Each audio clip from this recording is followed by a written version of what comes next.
people don't like me because I go against the grain of what everyone else does. I drink my urine, I drink my moon blood, I don't believe in losing your semen, I don't believe in living together. They are actually doing a lot of studies now on menstrual blood. They're taking menstrual blood and preserving it and using it in wound healing because it's the fastest regenerative substance that they can find. If I'm consuming some of that I've lost during my cycle, I'm taking some of that in. Studies have shown that it's an antidepressant. As soon as a woman takes in semen, she feels better. She's happier. 70% of women only experience a clitoral orgasm. You know that, right? The tantrics knew that once you ejaculated, you lost life force. Do you believe it's possible to orgasm without ejaculation? It is possible to orgasm without ejaculation. Okay. Because the orgasm, as you guys know it, is not really an orgasm. It's just a bad habit. It's a reflex. The orgasm happens here, but the ejaculation happens at the base of the spine. If I was feeling better, I could sit and put myself into an orgasm right now and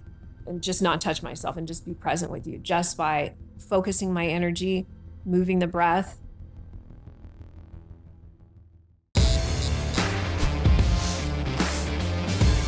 Jenelle Gordon, Shakti Living. Welcome. I made it. You did. It's my first time in Canada, eh? Really? Oh God, yeah. Sorry about that. Yeah, no, I've been through your airports, but my first time actually exiting and how long you been here? About what, 24 hours? Yeah. What do you think of the people? They were so friendly this morning. They were quite lovely. All the Uber drivers were very nice. I went to the wrong hotel last night somehow, and he was like, "Don't worry, I'll change it." And took me to the right one. Nice. So yeah, they've been very kind. I think it's different when I left California because I live in Orange County, and my bag was dropping in Chicago. And I was trying to pick it up and I saw a guy walk over and grab it. I was like, oh, I'm in Chicago. He's about to take off with my fucking bag. Or put fucking drugs in it. And then he's like, oh, here, I got you. And I was like, oh, people actually help each other in the Midwest. In Orange County, everyone's like, me, money. What do you think of California? I only like Newport Beach because Trump land is conservative. I'm a stout conservative. Me too. Even though you probably don't think of that by looking at me and what I do. But, no, I wouldn't say that. Why would what you do go against the sort of theory of being a conservative? Because what I do is so polarizing because what I'm saying is going against the grain of what's the narrative that's being pushed. Like, I believe in the family unit marriage if possible, but I see why men don't want to get married today because it's like an automatic death sentence of no sex anymore, splitting your assets and having to beg to see your children. Yeah, that's from the woman who wouldn't blow you. So it's like, I get why men don't want it. And away we go. I get why men don't want it, but I do stand for marriage and for the man and wife. I said it, man and wife. Or two people, two man, women. I'm not opposed. I'm not against that either. Do you, boo? But making up the genders and all that, and it's a delusion. And delete that, please, or you'll get in trouble. Fuck it. Beep the delusion. But so that's to answer your question, because all those things require one thing that differentiates your relationship from all the others, and that's sex. And because I talk on that in a conscious way, in a spiritual way. Anytime you put God and sex together and say, that sex matters and God wants you to have sex and God wants you to enjoy sex. And when you're having sex, you're closer to God than you are even when you're in church. People don't like that. No, fuck no. You're going to get some comments on that. Yeah. So to that point, quite often people will say that Catholics, that you should only be having sex in order to procreate. Yes. Or I thought you were going to say something else. I thought you were going to say, because the yogis say that as well, because I'm a yogi first by trade, and Tantra is a niche form of yoga. A lot of people don't know I did that. a little bit of reading into this whole thing. Yeah. So, I think it's very interesting because we all, in the Bible, it says work out your own salvation. It's like your relationship with God is yours. And we have the Bible as a narrative, as a rule book, as a manual to guide us. However, people interpret the Bible in the narrative that works for them. Like, people will say, I'm Mary Magdalene, I'm all these things because it works for them. Meanwhile, they're committing adultery on their husband, on their wife, but they're pointing the finger at me because I'm out here and I have a larger chest, whatever, and I say things that make them uncomfortable. And I say, if you're not having sex, don't call it a marriage, just call it a business relationship or a roommate. And it is important to have sexual polarity because it's the first thing that goes in marriages. Why do you think that is? Well, this is not spiritual at all. This is just the law of familiarity, the law of entropy, of atrophy.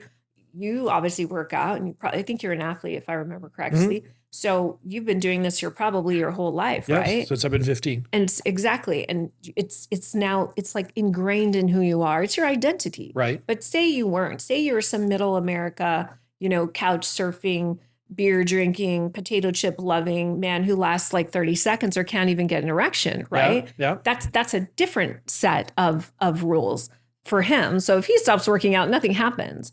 But if you stop working out, your body slowly is going to take a long time for you because you've built such great muscle memory, but it's going to deteriorate. Mm-hmm. Remember, in the universe, things get worse, not better. By law. So that's why, unless you pursue greatness, yep, unless you have a manual, unless you make the decision that I'm not going to do what everyone else does. People don't like me because I go against the grain of what everyone else does. I drink my urine. I drink my moon blood. I don't believe in losing your semen. I don't believe in living together. I don't believe in, if you want your marriage to last, like these are weird things. I, breastfed my son till he was 7. Yep. Like weird shit. I know, we're getting there. Do you know what I'm saying? Yes. Yep. And I did things that most people don't do, but I want results that normal people will never get. Right. And that's why the law of entropy, why sexual polarity is so important, why it goes, is because it just goes naturally. And people don't give their best in a relationship. They give their best in a relationship when they first start. 100. When you want to get a girl, you're going to do anything because you want to have sex, obviously. And then you want to see if she's marriage material, if she's going to stand by you, be loyal enough, be, subservient enough. I know people hate that word, to let you take the lead, to raise your children. No, I need that. Yeah, I need to be the dominant. I see it. You don't have to say anything. I saw it in your energy when you walked up to me. I'm like, oh, that's Bruce. That I thought you were Aaron at first. But and so you're going to pull out all the stops to try to get her. But then once you got her, then... No, I don't do that anymore. I used to be that guy. Well, yeah, right? Red pill entrance. Right, but I think if you want things to sustain themselves, then you need to keep doing the things that got you the relationship in the beginning. I think people have different needs in a relationship. That's very true. Right. And it would be selfish and arrogant of me to presume that all my needs need to be met, but fuck your needs, right? Yeah. And your needs might not be sexual. They could be security. It could be protection. My needs are, but sure. But we're the average woman is not. Right. So if my needs are being met, I need to make sure that your needs are being met as well. It's just common. It's common sense, really. But common sense isn't very common anymore. Yeah, but fuck those peasants. Right? Like, not to be disrespectful, but if you don't like the results you're getting and you continue to do the things that are getting you those results, then you're a fucking idiot. You're an idiot. And people think there's a narrative today. It's like social media has fucked us in this sense where it's like, he loves me. I can measure how much he loves me. I saw your accounting department. They're measuring shit all day, right? They're accounting. I can account for how much he loves me if he, A, texts me good morning, B, texts me good night, C, brings me flowers, C, doesn't like any other girl's posts, yes, D, buys me something blingy on Mother's Day, Valentine's Day, takes me on a vacation and and buys me a bag, those things do not say that he loves you. Those things might say he has access to resources or he's doing certain things to appease you. But I told my client all the time, your guy could be telling you good morning and good night after he's just gotten a blowjob. That doesn't mean he fucking loves you. That just means he's doing what satisfies your nervous systems to think you're controlling him from going out and being with other women. And that doesn't, But I think those are two separate points, though. If those are the things that you need, right? If those are the things that make you feel secure, like texting good morning, or for example, with my fiance, when I'm away, I make sure that I FaceTime her and say goodnight to her. Those are important, yeah. Right, and that's something that she needs, and it does nothing. It does nothing for you to not do it, right? If those are the things that she needs to be satisfied, I owe it to make her happy. Like my job, first of all, I don't believe in equality in relationships. That's fucking bullshit. No, there's no equality. There's times when the woman's going to be more powerful and there's times when the man is going to be more powerful. It's an ebb and flow. 100%. Yeah. And that's the balance. Yes. But the narrative that they're sending kids today, I tell my son all the time, My guy doesn't send me good morning texts and good morning stuff, but when I need him, he absolutely shows up for me. That there you go. Then your needs are met. Intense life transition last year in my life. It was really tough, and he's been there for me. And he's not a very emotional person. He's actually not emotional at all. He isn't avoidant. I tend to attract those because I'm avoidance and empaths and healers always find themselves in these fuckery of relationships because we want to like heal the world, but it's a polarity thing. And I call myself a sexual polarity master because I see energy like people see colors and physicalities. I am hyper feminine all over the place, a hot mess on almost every day. And he is the same and has been the same since I've fucking known him. He just doesn't change. And he always tells me. But isn't there comfort in that, knowing that you're going to continue to get I'm going to get the same thing from him. And that's what he told me. He goes, Jenelle, you like me because I am always the same with you. You want me to be emotional and all this stuff. But he's like, if I was, you wouldn't be attracted to me because I'm bending, I'm moving. what you're going to get is predictable. I'm always the fucking same. It might not be as lovey-dovey as you want. And he turns that on when he knows it's important for me, but he's not that way.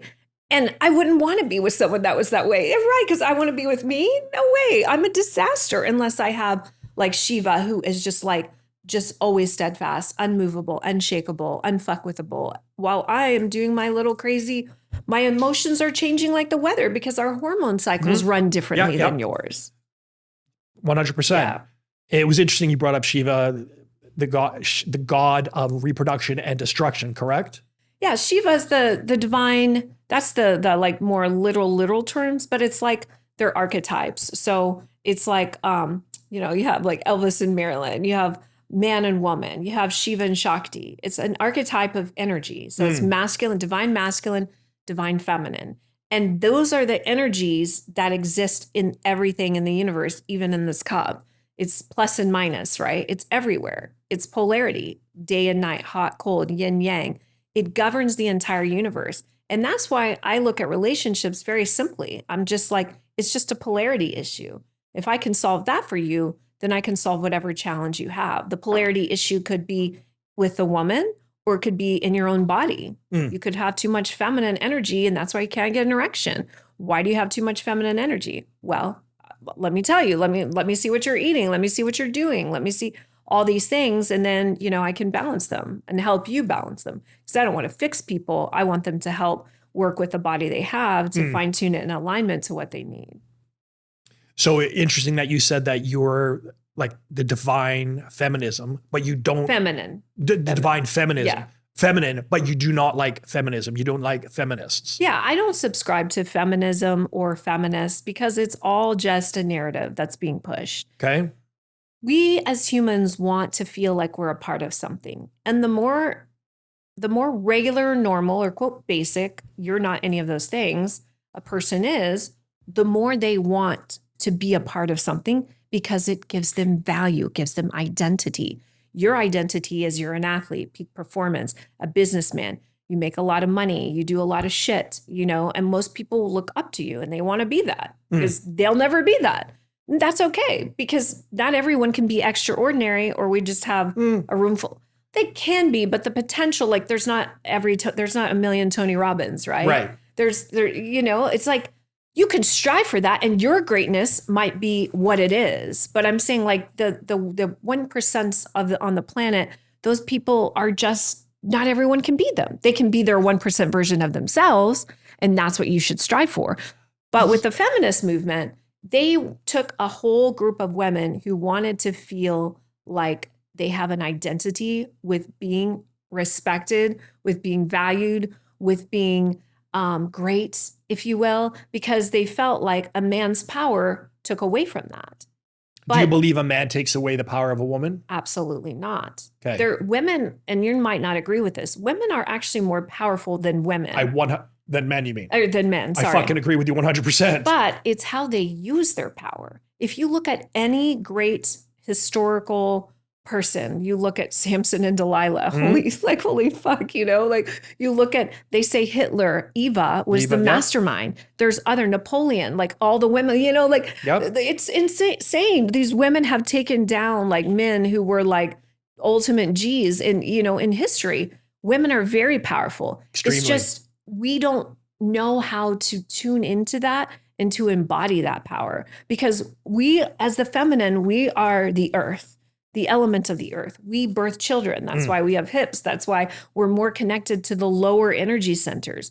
Men, you're more connected to the higher energy centers, which sit up here in the body, which allow you to be more lucid, more perceptive, more focused, more tuned in, because you connect more with the cosmos, where the women connect more with the earth. So it's a balancing act that we have to do. And the feminist movement was just used to lie to women so that they would not have what I have, which is insane orgasms every week that literally keep me youthful and changing my biochemistry, and having the love of my life, my son, and being a mom and being feminine and being scared sometimes and not always being successful, because I am so feminine. Like, I would have been way more successful in my career as if I was a man now, because my emotions get in the way and I don't think logically. And I think what feels good, and I do things when I feel good. When I don't want to do anything. Well, first of all, for you to realize that is very powerful. Yeah. Right? Because quite often, and not just females, males as well, can live in denial and not perceive things as they truly are. People sometimes perceive things as we want them to be. And therefore, we're not looking at an accurate start point or positional point. But going back to an earlier point, just to touch on it, I do believe that everyone is capable of greatness. I think we should all strive to be that 1%. I do believe in the power of the human spirit. What I find disheartening, and it seems to be a common narrative in the show for me, is I do not like people accepting mediocrity. I don't like people accepting being weak. And that weakness translates into every category of life, financially, emotionally, spiritually, sexually. We should all strive to be fucking great. Absolutely. And the level of greatness that you have is the level of it's drive, but it's also what you believe you can. Because success is like, what is it like? Tony always says it's like 80% psychology and 20% mechanics. It's like, you can do things if you believe that you could do them. 100. And so like, I believe that I can be fully orgasmic. So I am, I believe that I can stay fertile into my 50s. And so I'm going to. If I want to have a child, I'm going to do it. And who's to tell me what I can do with my body and my ovaries and my eggs? Like, I've never been on birth control. I don't take pharmaceuticals. I didn't get the jab. Smart. I've been eating vegetables since I was in 6th grade. Yep. So fuck you if you're telling me, oh, I'm supposed to go through menopause. I don't fucking have to do that if I don't want to. Like, and I don't have to. So you think your mindset can overrule the biochemistry? It can, absolutely. And they've done it. Look at the great, like some of the greats. Like, I think Roger Bannister was the first person to run the 4-minute mile or 4-minute something mile. I'm bad with that stuff. But Tony talks about this and it always stuck with me. Nobody could freaking do it. Until he did it. And then everybody started doing it. And what is it now? I don't know. It's fast because there's all these freaking fast ass people in the Olympics. Yeah. So it's like the psychology of a belief. That's a book, right? It's what you believe you can do, your body will do. I 100% believe in that. Your body follows what your mind tells you to 100. do. I use it all the time. And this is when I'm aligned. I'm constantly dealing with my emotions and hormones and trying to fight those off. But yeah, I believe I can do whatever I want. Now, I'm not an idiot and I'm like, oh, I'm going to do this and go fuck up my body and go through radiation. Like I get pat down when I go through the airport. It's like, touch me, because I'm not going to expose my ovaries and you shouldn't expose your testicles to that. Yeah, I know. They tried to lie to me yesterday and they're like, oh, there's no radiation in there. I'm like, they might have minimized it and it's like radiation waves now. They're like saying it's smaller. But I still think it's bad for you. Yeah, it is bad and especially because your testicles are the most radiation sensitive organ in the body, even more so than the ovaries. The ovaries not as sensitive, but we don't reproduce. Like you guys get sperm, again, you let it go in a week, you'll have it back. It's not the same for us. Well, maybe with some hardcore peptides, which is the new thing. Yes. And I'm taking Kiss and I'm doing some content with doctors where they're like using me as their little I own rat a peptide lab. company. Oh, we should do some stuff. And sure. Like to see what my labs are and then see where we are, see if we can create more. Peptides are the next wave of longevity, anti-aging, biohacking. 100%. It's just the quality matters. Sure. But I mean, again, like this is my own personal belief with the supplement company and with the peptides. It's very easy to fuck your customer, right? You could downgrade the quality of your products. Yeah. But then what kind of person are you if you do that?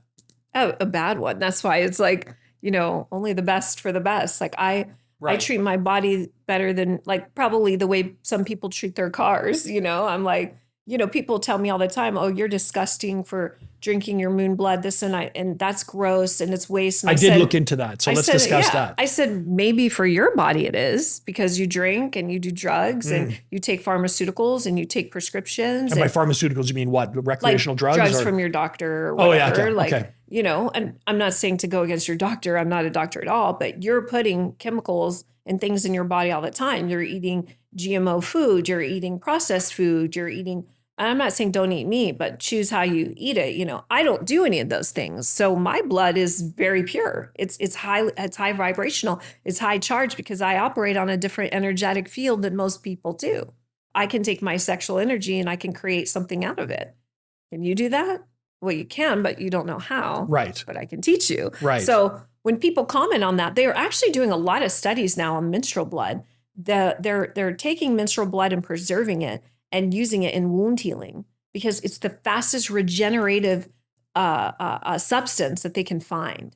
What's in moon blood is insane. The amount of proteins, the amount of stem cells, the amount of iron and nutrients that's in it. I mean, it literally is creating life if you think about it.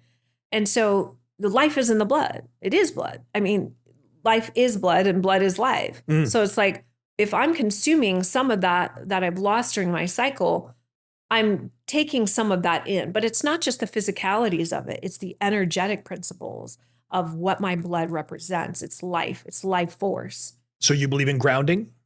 Of course. I have grounding sheets. Yeah, me too. I have all those. I mean, the best grounding is just to go outside and fucking Touch walk grass on the earth. Yep. Or like me by the ocean, go walk in for that. Sure, dude. So yeah, I feel the greatest sense of peace. Like my current house right now is on the water, and then there's water here. Oh yeah, there's water here. Sorry. Yeah. Early morning question. I got you. I'm like, and when I live in the U.S., I will be on the ocean as well. Where are you? Florida or? Yeah, Florida. I figured that. Yeah. Why not OC? You're fuck. First of all, fuck Gavin Newsom. Okay. I know, but Orange County, Newport is not. Yes, Gavin. I heard. Like, so I was talking to Tito Ortiz, and he's from the OC, and he loves it there. He's from Huntington. Yeah, that's right. He's from Huntington. So I ran into Tito actually back in the day when I worked at the Spearmint Rhino. This is when he was married to Jenna, and I used to talk with Rampage. I've seen him in Costa Mesa. Okay. A couple times, but he was always with people, and I didn't want to be like, hey, remember how we used to hang out at the Spearmint Rhino? But I remember that club. I love Rampage because I never drank back then, and I still don't drink today, even when I was in the strip club.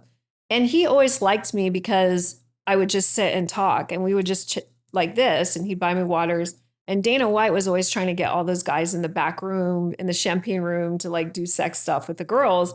And he was like, no, man, I'm cool out here talking to me and my friend, who she didn't drink either. So every time they would come in, he would have a chat and we would chat and talk it up and stuff. And I just always respected him because I was like, man, this guy could be out whoring around and he's just chill, was chill out there. Didn't want to go back. But I did run into Tito one time. It gets so crowded in that club, remember? And we went, and I literally face planted into him. It was like a rock. I was like, holy shit. Yeah. That was a wild times back in the day. Yeah. When I was shooting for Playboy, the common sort of go-to place was the Spearmint Club. That was the club for all things. If you were regarding California, I love it. I love the weather. I love the ocean. It's just, where did we go, Aaron? What was that?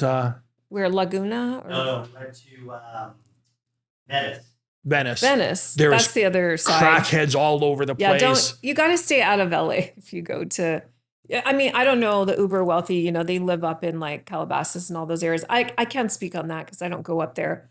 But if I'm in LA, it's to do a show and I get the fuck out of there. Everybody says that. It is so first of all, I feel it energetically. I have bad I have to ground and do so many things when I'm down there. It's really tough for me. Yes. So I hate it. I'm going down there next week. I'm like, oh my God, I gotta go.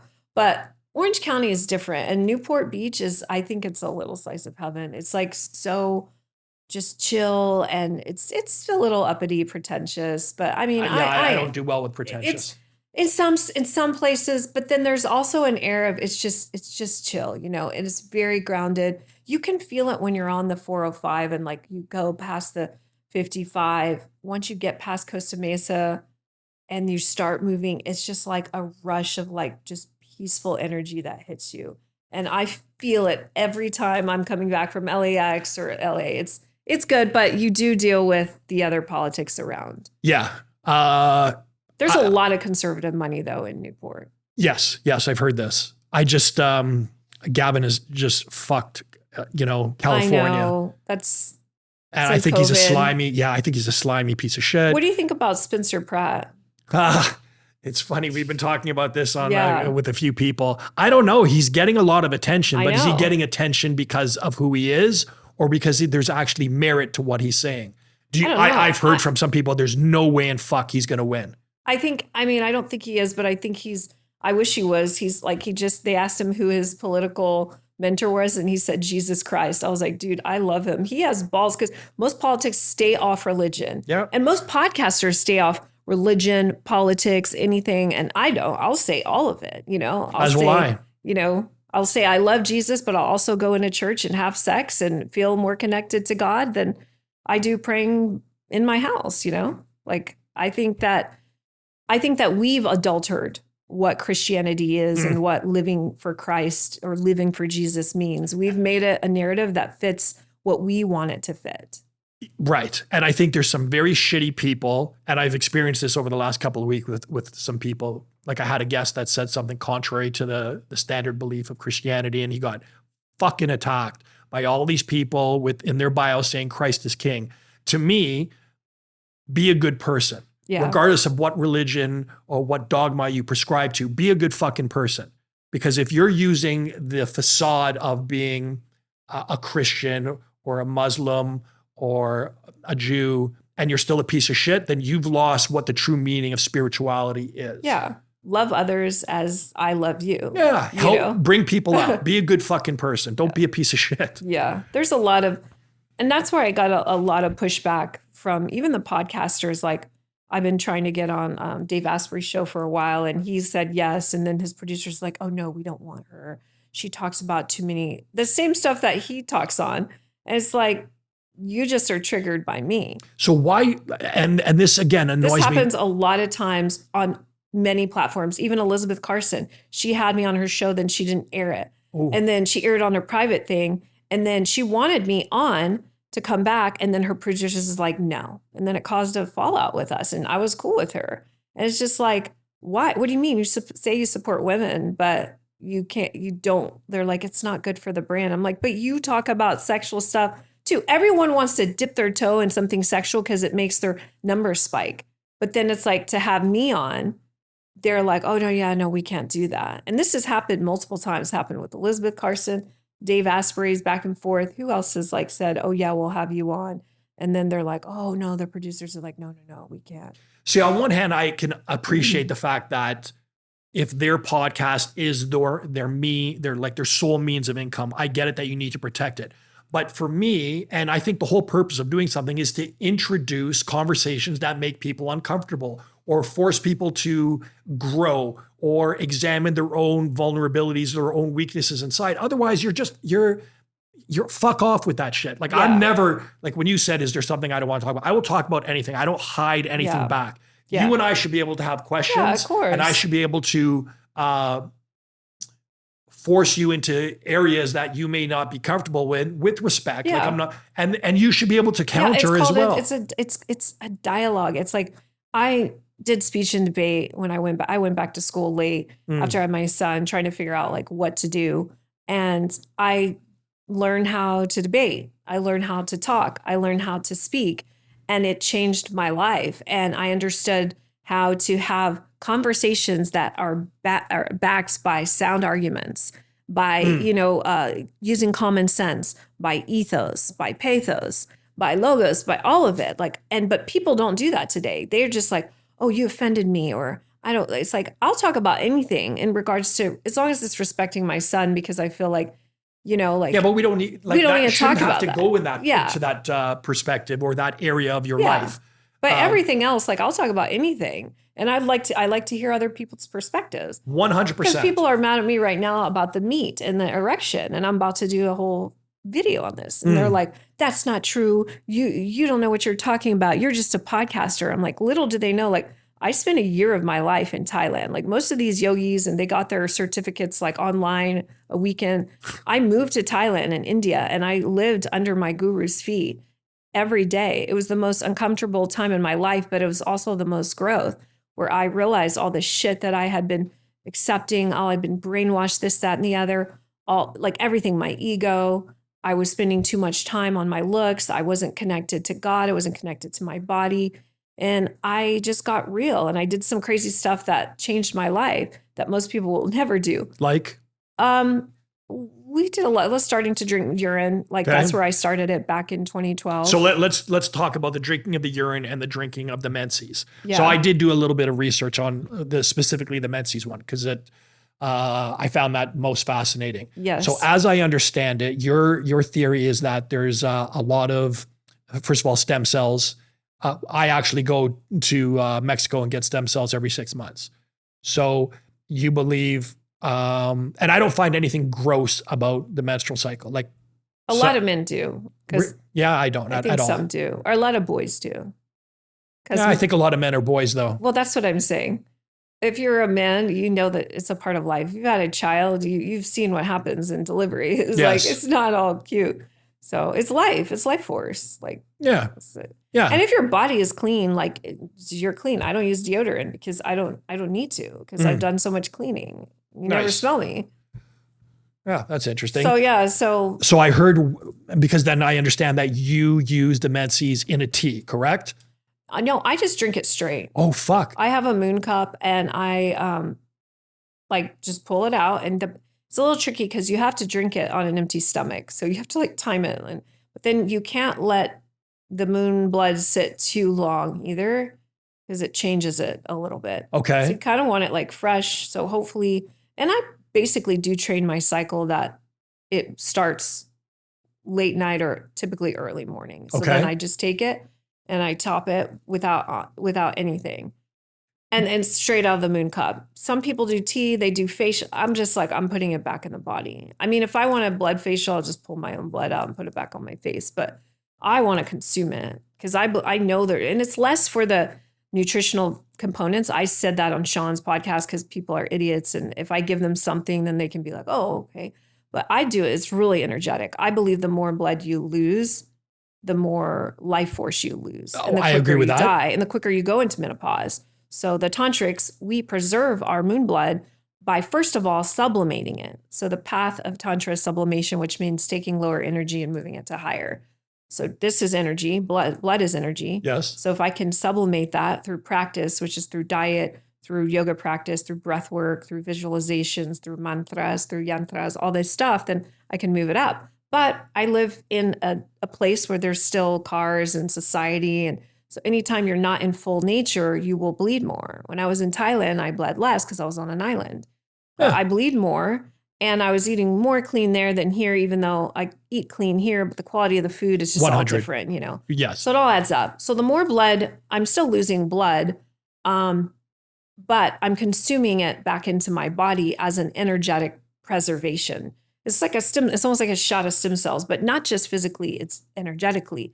It's a vital energy. But I heard that there's some risk of, and I'm not speaking of you specifically, but in general, there's the risk of bacteria, there's the risk of STDs, there's the risk of HPV. I think those are for, again, regular people.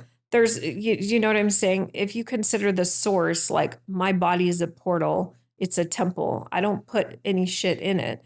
And I'm with the same person day in and day out. So it's like, and also energetically, this is kind of going to go off, but I don't believe I can attract an STI because my energy doesn't vibrate that flow where STIs vibrate.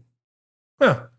So I'm never going to, even if my guy were to go out and, sleep with every hooker in Vegas, like, which he wouldn't, but if he did and come back, I would energetically sense it before he enters me, or B, I wouldn't be with him. I would just say, you know what? I'm feeling like, let's just yab yum tonight. Let's not have, like, something would shift.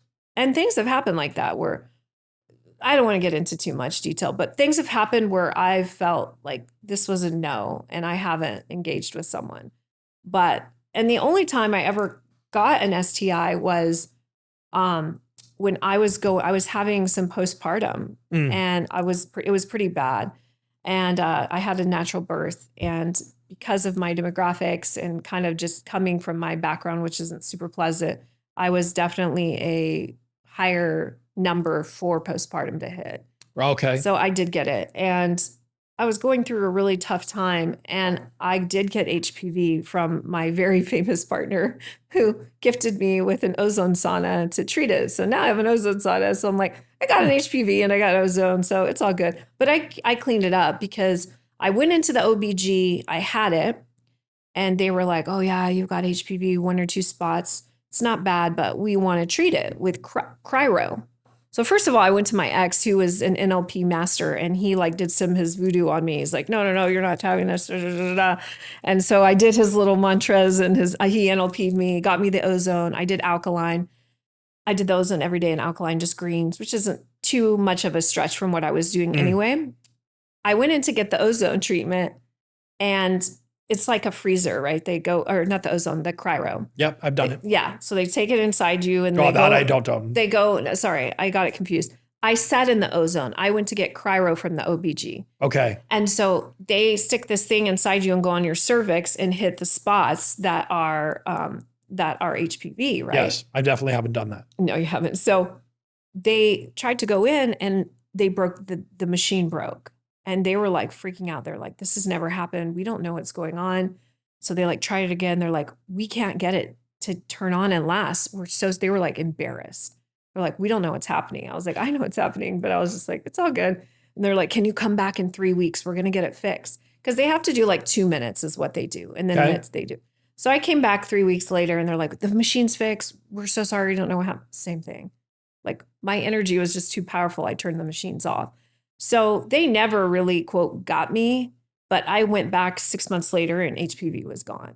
So I believe, with is like my energetic shift and the ozone and, the greens that, I got it out of the body. Do you believe the body can heal itself of anything? Anything. And so I myself am very empathic. Yeah. And I've used that to my advantage in business. Yep. And just in any kind of dynamic. Are you an ENFP? No, you're an ENTP? Like the Myers-Briggs personality? Sorry? A Myers-Briggs personality? Don't know what that means. Oh, you got to take it. And you should have everyone on your team take it. Oh, so I'm ENFP. I'm the same as Oprah, basically. It's like, I'm an empath. I'm an intuitive. Me too. I'm a perceptive, and I'm a feeler. But like my guy's he's an INTJ, so he's opposite. He's an introvert. I would say I'm also an introvert, though. Yeah. So you just take the quiz, and I would have your whole staff take it. It's very useful. Yeah, I'll look into it. Yeah, it's like a free quiz. Think the more you know about yourself, the better. Know thyself, right?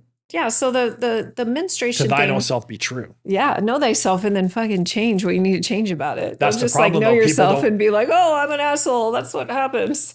Yeah, but most people are like, I'm an asshole, but it's not me, it's you, or it's him, it's him. It's the common denominator. Right. But yeah, the moon blood it's a spiritual practice. It's deeply spiritual, and it's magic. Every time I consume it, I think of something that I want to manifest, and I know that it's going to happen because it's powerful. So you believe in visualization? Yeah, I believe in sexual transmutation, which is taking my sexual energy and morphing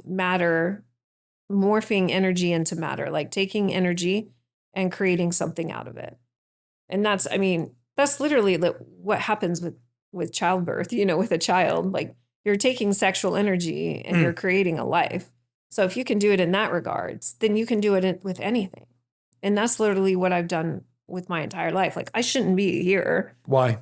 Oh, my story is crazy. I mean, I have a TEDx talk, it's okay. So I've had some pretty I know traumatic stuff. I try not to focus on those but I think it's empowering because a lot of people come from, I've had a number of guests that have come from horrific fucking beginnings. Yeah. But they overcome the challenges that they were faced with and they came out on top. To me, that's inspiring. It doesn't matter what you went through. No. I mean, it's unfortunate, but the fact that you overcame those where most people or many people, unfortunately, just tap out and they're like, my life fucked me. I'm just never going to be more than I am.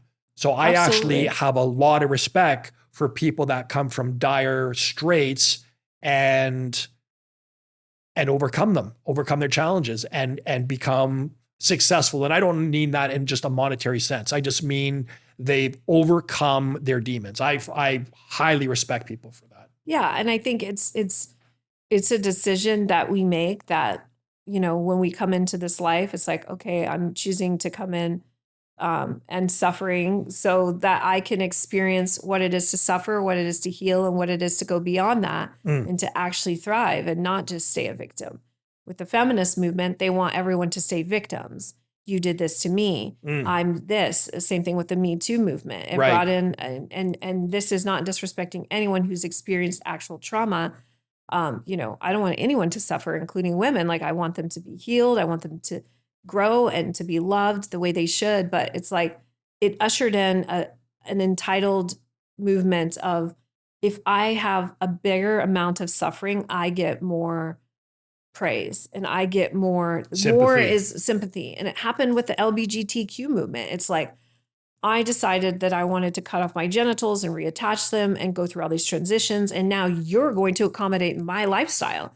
You're going to give me a different bathroom. You're going to give me rights. You're going to give me my own thing in the Olympics. And it's like. And you're going to change the language the way I need to be addressed. It's fucking insane to me. It's all for the narrative. Me, me, me, me, me. If you ever watch The Sound of Music, it's like me, me, me, me, me. It's just it's like all about them, but it's things that they willingly did.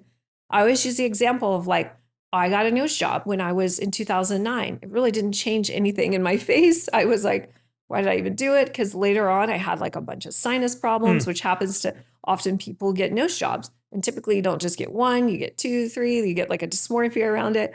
But it's just like me demanding more rights because now I have issues breathing when it was an elective surgery that I chose to have.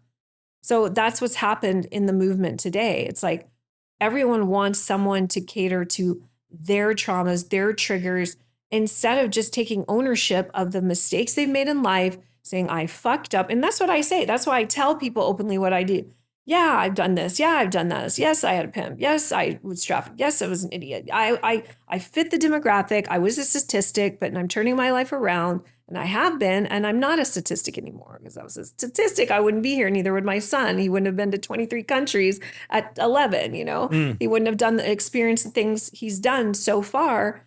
I shouldn't be like doing anything. I should just be, strung out at this point, and I'm not, and that's the power of my mind and my beliefs and my practice and the power of influence, because that is the most powerful thing you have. If you can influence people to do whatever it is for the greater good, for their body, for love, for God, you're successful in your own right. I agree. I think, like, again, I say this all the time. People who have been blessed with a good life, they owe it to bring other people up that perhaps are struggling, don't have their way. I've never believed in the victim mentality. I find it abhorrent, no matter what the movement is, Me Too, BLM, feminism. If you allow yourself to believe you're a victim, you will always be a victim. Always be a victim. We're always going to be looking for someone to fucking save you. And it becomes your identity. And your identity is the hardest thing to change because it's who you are. It's who you believe you are. And what you believe, it's like the world is bad. Things are good. Life is hard. Those little sayings, they become what you think your reality is. Yes. It's a reason why some people make money, like people who went through the Holocaust, the Man's Search for Meaning, yes, Viktor Frankl, right? Yep. He had one experience. His friend, I think he died. I think he perished. He didn't make it out. Yep. And then the ones who did had shitty life. It was like me being trafficked.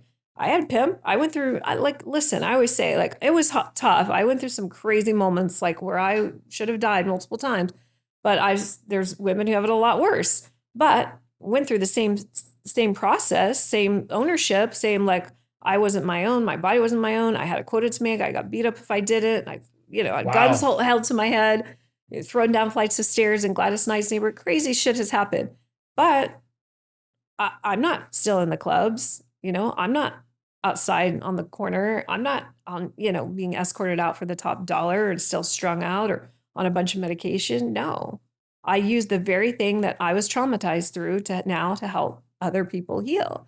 And I also think that's why it's so triggering, because in the faith-based communities, a lot of human trafficking survivors, who have big names like Melody, and she has treasures in LA. And then there's the one chick out of Vegas who has a big, I can't think, there's a couple big survivors who have big nonprofits, and they're all faith-based. And that's how they feel like the survivor journey should go. Like, you should come out, get super faith-based, which is amazing, and then start these 501s, and then all these people come around them. But it's weird to see, like, a survivor who's been through some sexual challenges and traumas come out and then use the very thing that she was traumatized through to heal herself and to help people heal. And I think that's also triggering.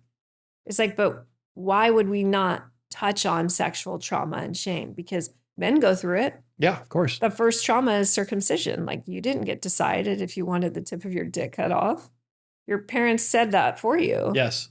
That's why I couldn't do it to my son. I was like, I can't like, you didn't sign a consent. We have to sign a consent for a tattoo, to go to war, to have a beer, but you didn't get to consent to having the tip of your dick cut off. Like, what the fuck? That's insane to me.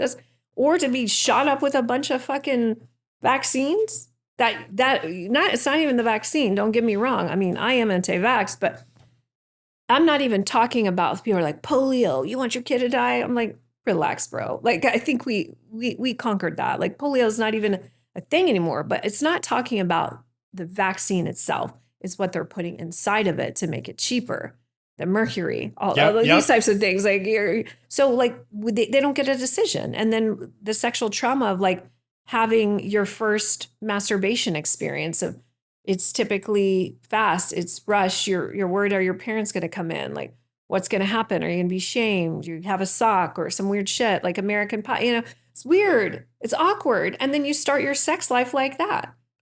That's a trauma. Your virginity. What if, like, my son's going to be a goat because I'm going to go over to my master's in Thailand and he's going to get the right training. And not he's young now, but maybe he's 16 or so. So when he gets to that moment, he's like a G. He's already practiced semen retention. Imagine you lose your virginity. No one had a good experience what they did. If you did, you're weird. I did, actually. You might. I was going to say, there's outliers. You probably did. Yeah. But most men, it's like, oh my God, it was like over before it started. And it was just like, it was in and out, or so embarrassing. I lost. It's just like, that's a shame. And then it goes into your guy's psyche. And then they think after that, oh my God, that experience, I didn't last long. And if they're not like these 1% of guys who are like testosterone filled, the guys I date, they're athletes, they can manage because they have to manage their mind to be an athlete, right? You understand that? Yep. It's a mastery. It's a connection. So then they go through life not lasting long, ever. They go through life simping. Whatever girl I get is lucky. Because I'm lucky, meaning I get you, and this is a trauma. And again, that comes down to your mindset. Like, if you allow yourself to believe that you're less than, then you're going to allow yourself all forms of circumstance. You're going to take a job that is just okay. You're going to hook up with some chick that's mediocre. I'm a big believer in what you allow will continue. Yeah. So if you set high standards for yourself, then and accept nothing less, then that's the kind of life you're going to live. Now, there's going to be these fucking peasants in the feed that are going to say, well, that's okay for you to say you've achieved a certain amount in your life. You're sure rich. You didn't always look like that. I'm sure you didn't always have you weren't just born an athlete. No, I started training at 15 and I'm fucking 58. I've been training all my life. Your whole life. It's a discipline. And that's why the people like my ex, or not, I'm sorry. my ex, yes, did play in the NFL, but my current partner is a retired athlete, and he's like trained his whole life, and now he coaches, but he trained his whole life, and he's like, my body will just stay like this because I did it. But it also isn't just the body, it's a training of the mind. 100%. And I was talking about this. I just had an NFL player on my show from somewhere, Ravens. That's the team my ex actually played for. Nice. And I was talking to him about the rule in the NFL where you're not supposed to have sex the week or the day of the game. And I said, is this true? And he said, it's absolutely true. And he goes, that's why they take you and put you into a hotel the night before. So you're away from your wives. You're supposed to be away from the girls. You're supposed to be focused and locked in. Yep. And aggressive. Right. And so, and I explained it from our perspective is that the tantrics knew that once you ejaculated, you lost life force. I think this is one of my most viral ones with Sean. You lost years off your life is what I said. And so I'd be dead then if that were true. But here, let me argue this. Yes. Think about how vital you are now. Yes. And think about, say, I don't know what you do in your business, multi-millions. I don't know. I'm just guessing. Yeah. I'm pretty good at what I do. Imagine if you were retaining, how that might be multi-billions. And that might be, your longevity might be through the roof than what it is now. And that's my only thing is that, and I have tremendous respect for you. Obviously, you're an athlete, your body, how you look, and you're making a ton of money and you're helping people and you're not just, oh, I'm so great. Look at me. You care about people. I can feel it. Thank you. So that's the respect I give you. However, I always like to challenge men. Like, go for it. I love it. Like, do this, like 90 days of semen retention, tantric retention, and to try to master that. Because so no ejaculation for 90 days. You can still have sex. You can still masturbate. You just move the energy in. Right. So let me caveat this. Let me tangent this.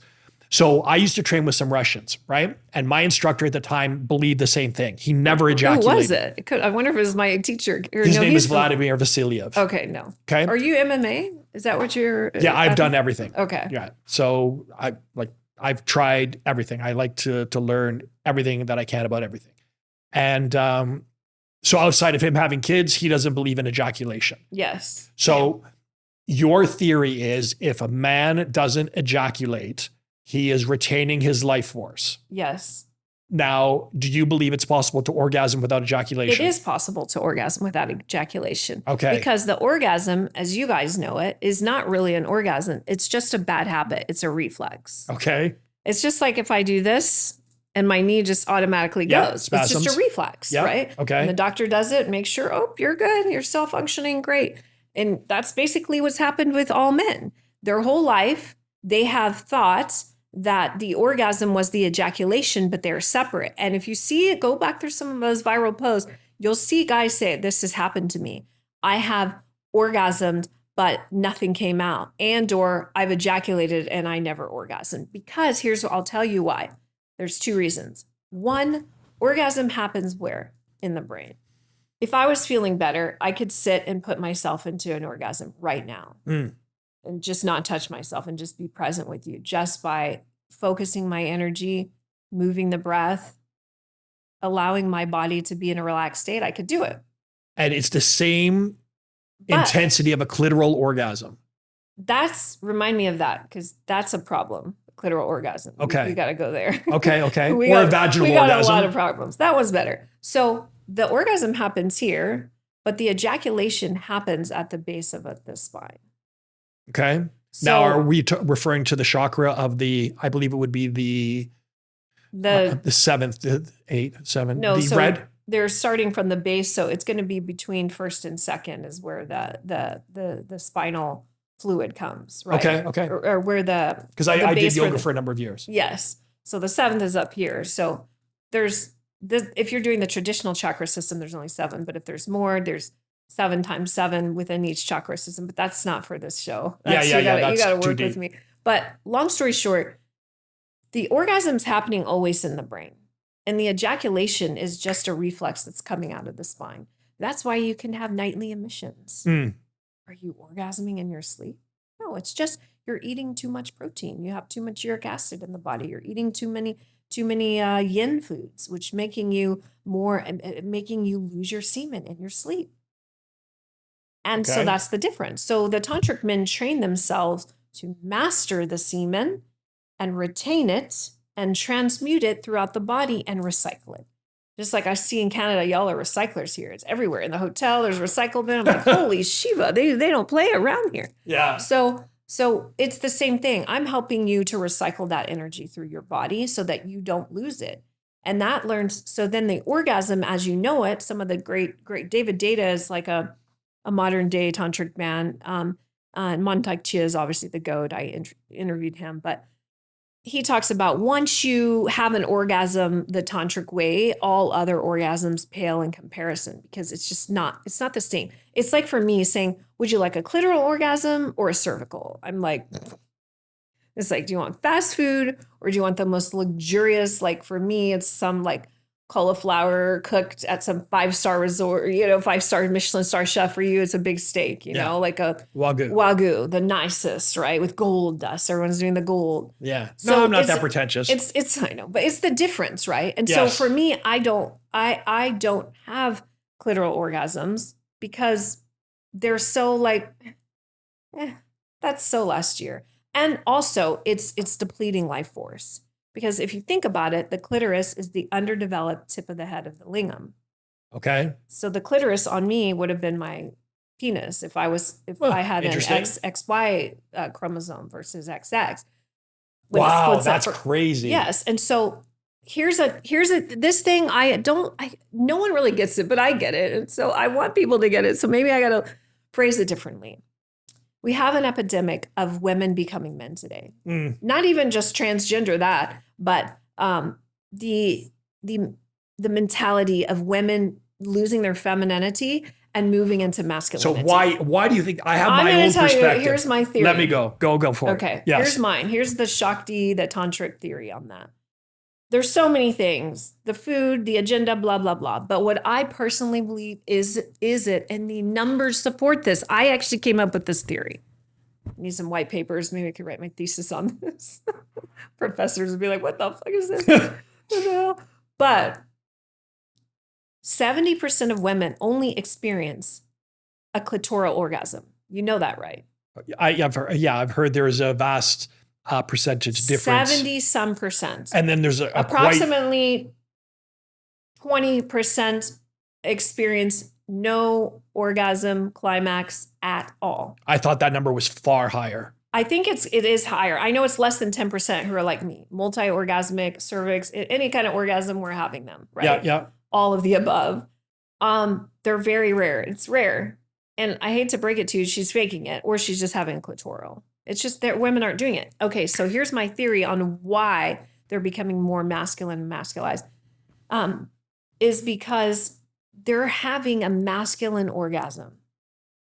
So 70% of women can only experience orgasm through a vibrator or through your tongue or through maybe rubbing just the right position during sex through the clitoris. The clitoris, again, I just told you, is their dick where if they were to be a man. Yes. So they're having a masculine orgasm, which is turning them more masculine. It's taking their energy and masculizing them. That's not even a word, but making them more masculine. Where when I'm orgasming, I am having an internal, it's inside my body. So G-spot, cervix, uterine, that's going in and opening me up, not just physically, because I'm getting all this in my face and I'm getting the glow and the rush of hormones that women aren't getting. Plus, it's an internal, it's an implosive, it's a feminine, it's feminizing me. And so men always tell me, like, I don't know what it is about you, but you're just like, I'm attracted to you. They're like, and I'm like, I know, I'm not like that hot. And people are like, no, I'm like, I know where I am. Yeah, you should never put yourself down. But I know what I'm saying. Like, I'm not like the girls that you're seeing that are like, oh, that's a baddie. I'm not a baddie. I'm attractive and I'm okay with that. I don't need to be that. But I'm like, it's my feminine. It's my Shakti essence. And I created that. And a lot of that is how I'm orgasming. And so I believe that those 70% of women who are orgasming only through clitoral, which is masculine, which is life depleting, which is making them more like you, is why one of the main reasons why they're turning more masculine. That is my tantric theory, and I will stick by that. I think from the perspective of a tantric theory, that can apply. Yeah. I also think that power rises to the top. And I think in any dynamic, I'll get a lot of shit for saying this, but I think the man should be the one in control. I think the man should be the one who leads the way in a relationship. Yeah. And that is not to say that a man should be abusive or suppress the woman, but I think he should protect and support and rise up his woman. And in saying that, I've seen this many times, and through my experience of shooting for Playboy, I met many a woman that will abuse the guy they're in because they were more powerful than the guy that they're with the relationship in. Of course. I've seen it with family members. If a woman is not with a powerful man, she will take power in that relationship. Absolutely. And most of the women today have castrated the men. Yes. They've taken their cards, they've taken their will. It's like, I got to run it by my wife. It's like when I hear guys say that, I'm like, that is the most pathetic thing I've ever heard. I'm not saying to not consider, to not talk things through. Honey, I think, this is what I'm thinking, but you're the decision maker. 100%. One fucking person needs to decide. That's right. And for the home, it's probably not you because you don't know shit about the home. She needs to run the home. She That's needs exactly to know what cleaning, what food, Yep. she knows what's best.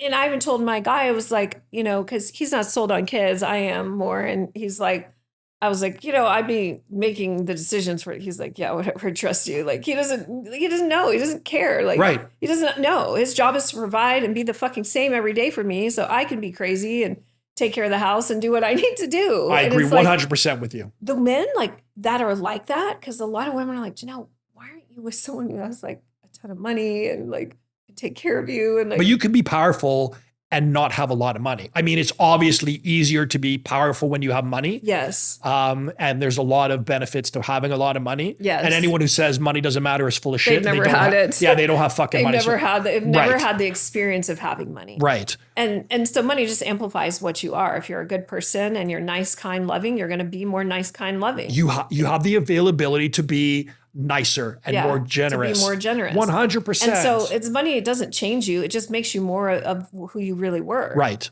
But I think that there's a narrative like, oh, I should be with this super, maybe wealthier, older man who's like put me on his arm or whatnot. And it's like, I'm like, yeah, but if he wasn't like giving me that like Shiva, like I'm like telling me no, and like I will run the relationship. I like all the time. 100. I will take, and like a lot of times my guy might say like, oh yeah, like I'm not doing that. And I'm like, I get mad because I'm like, I want my way. But then he's like, here's why, because I need to prioritize X, Y, Z. I'm working, I'm doing this. So then I'm like, okay, he's right. I'm not saying I love it. No. But if someone said yes, when I ask them to change all the time and they're constantly saying yes, I'm not going to respect them. And you will fucking run over that guy. Yeah. 100%. And fuck any bitch out there who says, I want a man that will cater to me and be submissive. No, you will destroy that man. You don't want a man. You want a plaything. You want a lapdog. Yeah. Yeah. And then you will be bored of that person at some point and you will cheat on them and you will leave them for somebody else. I've seen it happen to a number of friends. All the time. And yes. Because guys think if they do everything that a woman wants or wants them to, buy them all the stuff, say yes, go wherever she wants, that she's going to stay loyal to them because he's meeting all her needs. No, she's not going to respect you. And she might stay with you, but she's going to fuck someone else or 100. she's going to get with someone else. And as soon as she finds a bigger, better, she's going to dump you. 100%. It's just how it goes. Yeah. You have to say no. It's scary as a man, but I tell my son that now, even with his little friends. He's probably like, my mom doesn't let up because they were having a little talk. And my son's always the leader. He always is. Good for him. And he's the kid that when he walks in the room, everyone's like, oh, Prince is here. Like they know. His name Prince? His nickname. Nice. His real name is Amadi, but it's, and they know. And his teacher's like, damn, he's so liked. Everyone loves him, but he's so kind. He's good with the little kids. Like he's a saint. So I heard him with his friends and they're gaming, and I let them game as long as they're like playing together, not alone, just on the screen. Like it's a social thing, then I'm okay. In moderation. Yep. So he's talking and his friend was like, said something about like, Amadi's like, oh, let's do this game, this room. And the kid's like, no, I don't want to. We're going to do this. And I was like, hey, mute that. And I was like, no, you don't let him tell you what you're going to do. I was like, you're the one calling the shots. And he's like, no, Mom, you're being too deep. We were in this room and he knew we couldn't get to this level. He's like, it's not like that. I was like, don't let this little kid punk you. He's like, I'm not, Mom. He's like, I know, so I'm always getting on him, even though it might seem small now. Yeah, but don't you think if you are completely lacking in any ability to compromise, you're just going to be an asshole? Yes, but I'm a single mom, so I feel like I have to swing it to the right hard for him to come back and find his middle, because he's not getting that every day, like that Shiva energy every day. Right. So I'm kind of like taking him over here so he can come back and find a medium that's balanced. Do you see what I'm saying? I get it. He's not an asshole. Trust me. He's very, very very loving and he's an empath as well. So I just want to make sure he has that. He's like, I never do anything I don't want to. I said, okay, I believe that, but I just little checks, and I just see so many of these beta men, and I tell them all the time, like, I fucking hate those. I tell them all the time, I'm like, you don't want to be. I said, look around at the kids on your bus. I'm like that parent. I know I'm going to come for me. But I was like, I'm sorry, the childhood obesity is bad. Yes, right? horrible. And I said something about it to my son. I'm sure they're going to come for. I said, they're going to come for me because he didn't do his greens, and he has to do his greens every morning. Yeah.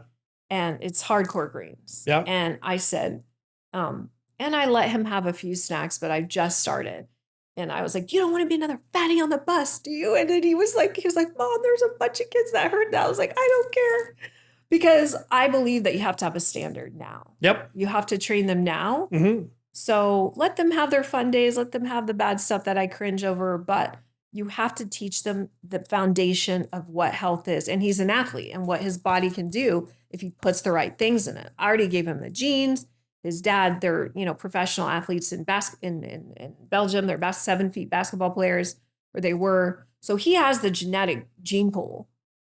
So I'm just teaching him, can have the genes and the ability, but you have to fuel yourself right. And you have to start training your body and your mind right. Yeah, discipline is important. I believe every kid should be in martial arts. I've said this. I've said it practically at every podcast. Yes. Your kid should know how to fight. Your kid needs to be strong. Your kid needs to have discipline. And this is not just a male thing. This is a female thing. Yes. And not take any fucking shit. Yeah. Because otherwise you're just going to get run over by life. This whole acceptance now about being out of shape. Body positivity, it's all good. It's not. Fat people on Sports Illustrated. Yeah, fuck you.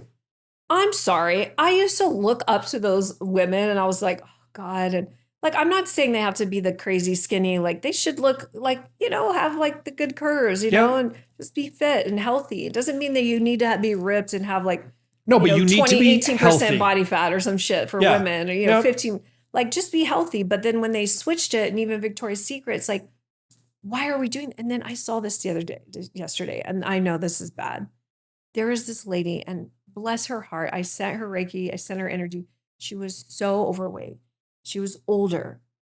And we're like, oh, everyone's like running to her. Where's the wheelchair? Oh my God, she can't stand up. Help her, help her, help her. They were like freaking out and moving everyone out of the way. And I'm like, this is sad to me. Because not saying that we shouldn't help these people out. Absolutely. But it's like we're glorifying being out of shape, being overweight, catering to them. What happened to catering to the people that are in shape? Like you should get to go on the plane first because you have like 0% body fat, and you can fucking lift 2 people as you walk down the aisle. I should get on the fucking plane first. You know what I'm saying? Like why? And Stop making me check my luggage. I also just felt sad for her because I'm like, I feel like they're catering to her. And why would you want to change if you get first class treatment just because you're overweight and immobile? But you said that perfectly. Because we are celebrating weakness, we are not encouraging people or motivating people to be anything less. That's all I'm trying to say. I'm not trying to fat shame. I am.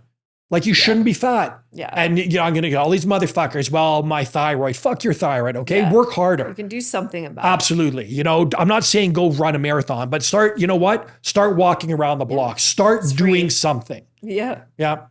But here's where I wanted to take this conversation because we're talking about power dynamics and everything else. And these two guys are all ready for this question. Okay. You said something about how you believe in a relationship, a woman should peg the man. A woman should peg? Did I really? Yes. You said that a man should allow his woman to peg him. No, I think I was calling someone out for doing that. Oh, dude. Yeah. So there was Destiny. Okay, so fuck him too. Exactly. Fuck Destiny. So I did a podcast with Destiny, and here is where I fucked up a little bit because I was just starting to kind of come up, and I was getting out there on Value Team at this, that, and the other.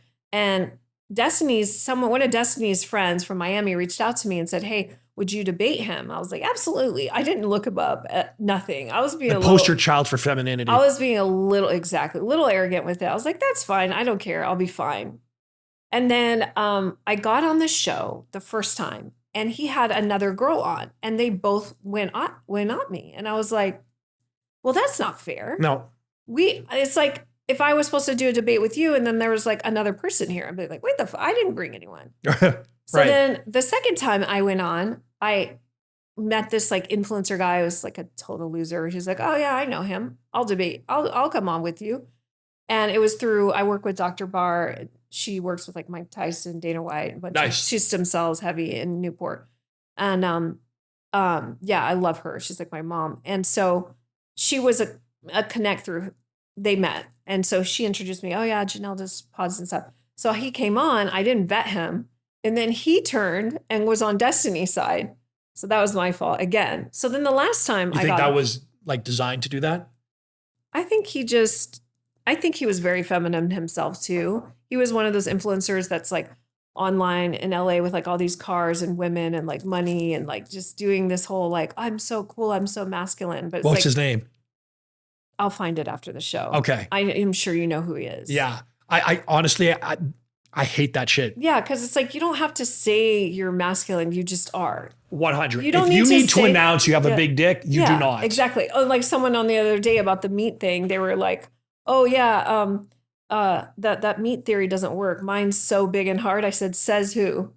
Like, says who? Right. Who the fuck told you that? Yeah. You know? And let me get into, I want to touch on the meat thing. But so long story short, he comes on, and then I get him to admit that his life would have been better if his son wasn't born, which I think was a W. And I think I won the whole shows just from that alone. Oh yeah, dude. And so, because what a piece of shit for saying that, right? Yeah. So, but he got mad at me because I said, you're just mad because your girlfriend pegs you. And nobody believed me. And then come like 3 years later, there was like a video that surfaced, and it was like, oh yeah, he gets pegged all the time.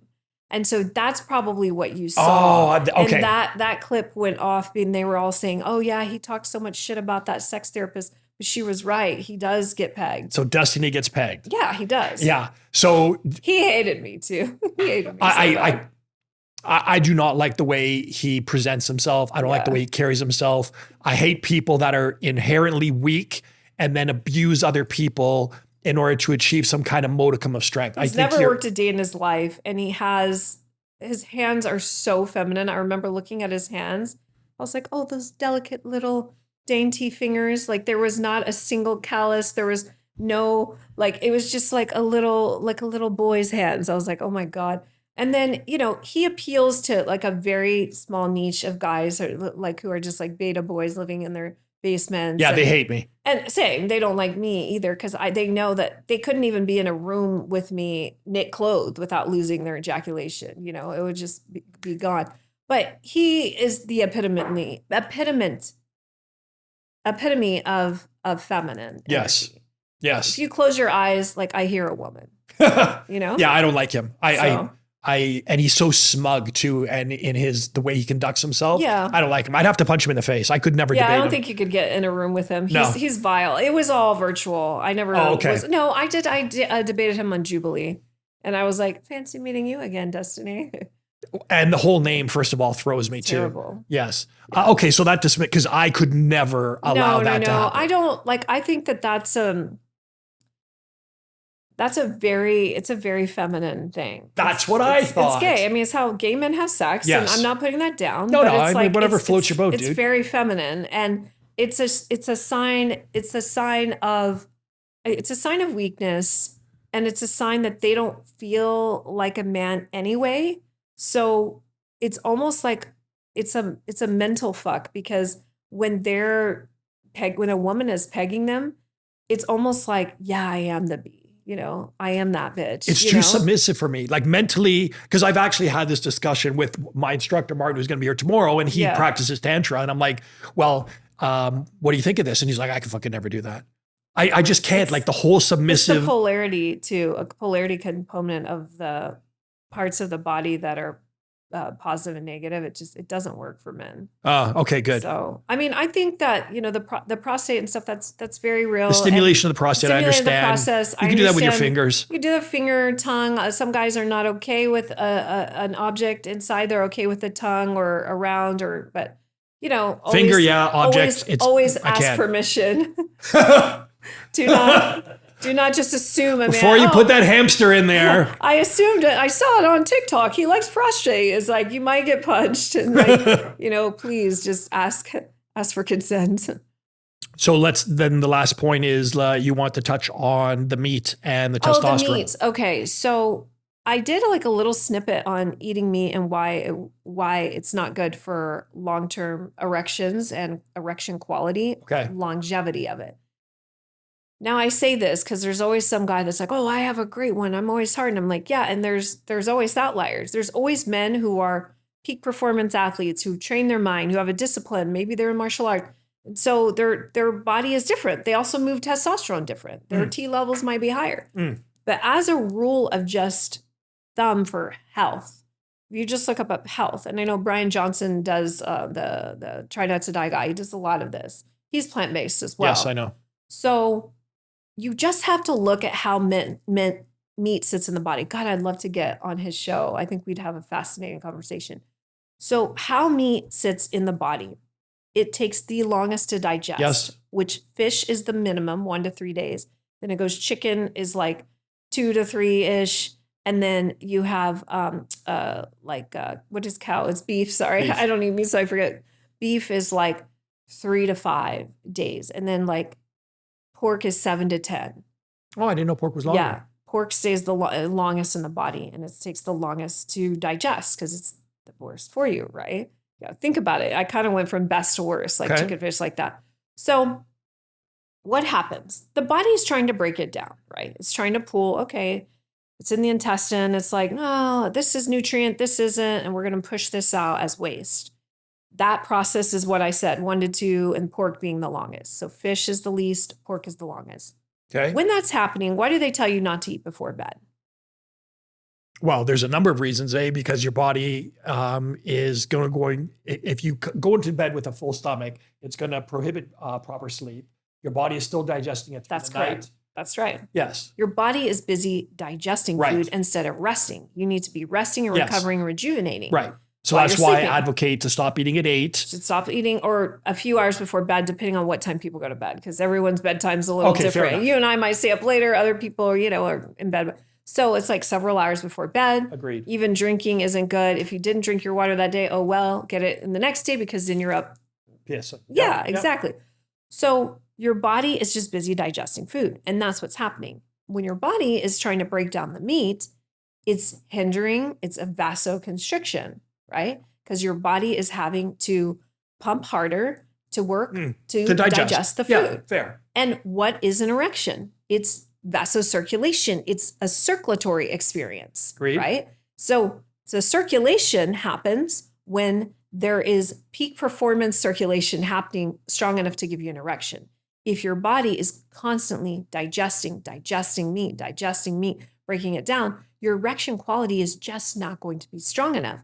So I always say, don't trust the tantrics, just trust your own body. Take a day off of meat and just see, not just a day, take a week off from meat and see how much more efficiently your body's moving through your energy, through blood flow, and how quickly and how stronger your erection quality can get. It doesn't mean it's for life, because I know most people are going to always eat meat, and I'm not trying to change that. Fair. I'm just telling you from a scientific perspective of how the body meets. I'm not even touching on the energetic components and all that, like that we believe. So that's the biggest thing I get is like, I eat meat all the time and I have an erection. It's like, and you might, but the piper's going to come get paid. How old are you now? Yeah, not you per se, but this person, you know, and the erection, I know how the erection quality diminishes as you age. Mm-hmm. Then you need to start going to see the doctor to get that blue pill, right? It's not working, doc. And, you know, it's this whole song and dance. And then they have to check what's the number one thing that they check first? Your heart. Yep. Circulation. They have to make sure that if they're sending a bunch of circulation there, that everything is running correctly so that you don't have a heart attack. Right. That's why you should never do experimental like erection drugs without having a full checkout with your doctor. Mm-hmm. So, but then that also reinforces the point that you should be in good health. Correct. Right. But most people aren't. What is it, 70% of Americans are overweight now? I believe it's a higher number, and it's not overweight, it's obese. Obese. Thank you. Right. How fucked is that? Very. I mean, very. It's just like, because, you know, and I just can't imagine, like, I don't know, like I've always picked athletes over money, like athletic genes over money. I think it was just get both. Huh? Get both. I know. I need to get both. That's what my friends say. They're like, Jenelle, you can get both. You can get the athlete and you can get the money. I'm yes. Like, I need to redo my manifestations a little more. My incantations. I need to rewire those because I got the beautiful child. I went for the gene pool with that one. But long story short, like there's a science to, you know, wanting like the best. It's like the procreation, right? Like women are always seeking the stronger gene, right? To procreate with, right? I don't disagree. Right. And so I think there's sorry, I lost my train of thought there. That was my feminine side. I was going somewhere with that, but I don't remember what I was saying. I went off a little bit. You were saying about how that you initially wanted to have physicality or athletic genes over money, and then I interrupted you. Yeah, we're going with that, and I was taking us somewhere in regards to like the erection and things of that nature. But I think it's just a matter of like the retaining of the semen, and that is completely attractive to me because it's like a self-mastery. And I don't know how I was trying to bridge that gap, but it's like for a man to really master that area of his life, I know it's so challenging to do. If you do it for 90 days, that's a good start. 6 months means you're like a master of it. No ejaculation for 6 months. Yeah, no ejaculations. You can engage in self-pleasure. You can have sex. You can have threesomes. You can do whatever you want. Right. You just have to move the energy back into the body. Yeah, the whole issue I'm having with this is the orgasm, because I relate orgasm to ejaculation. Yes, you haven't separated yet. You just haven't trained yet, but you're an athlete. You can train and do anything. Well, I'll definitely look into this. It's interesting. Yeah. I mean, you'd be my But then you eliminate facials, because, which is a fun thing to do. Or just consuming it, because enough women aren't consuming it. And studies have shown. Don't date those women that are consuming it. That are not consuming it. Yeah. Studies have shown that it's an antidepressant. As soon as a woman takes in semen, she feels better. She's happier. She's more, she has a glow. It's the hormones. It's the feel good, the boosting, everything. I couldn't agree with you more. Yeah. It's a dopamine release. Yes. It's not just, it's more similar to what you guys, and it's also just a flush in hormones that she's getting. And so the studies are now showing that it literally is an antidepressant, but a lot of women aren't consuming it now because they're not, someone won't swallow. They might let you put it on the face. And if they're not getting it inside them because you're using a condom or something, you know, then they're really never getting that. So I only get it if like there is a ingesting, you know, something like that. Because tantric men won't put it, they don't ever ejaculate. If they do, you know, it's rare. Yeah. So that's a problem. That's a problem. Yeah. Because there's a certain component of the ejaculation that you can do cool things with that I quite enjoy. We have the pre-cum. You can do the pre-cum. Yeah. You're not going to paint a woman's face with pre-cum though. That's true. Could be a new thing. Could be an under eye treatment. Yeah, still not the same. Yeah, I get you. But I look, I didn't want to come into this the conversation with any sort of pre-agenda. Yeah. I thought it was fun just to see where this goes. I mean, I had some questions, definitely the pegging one that I wanted to address. Yeah.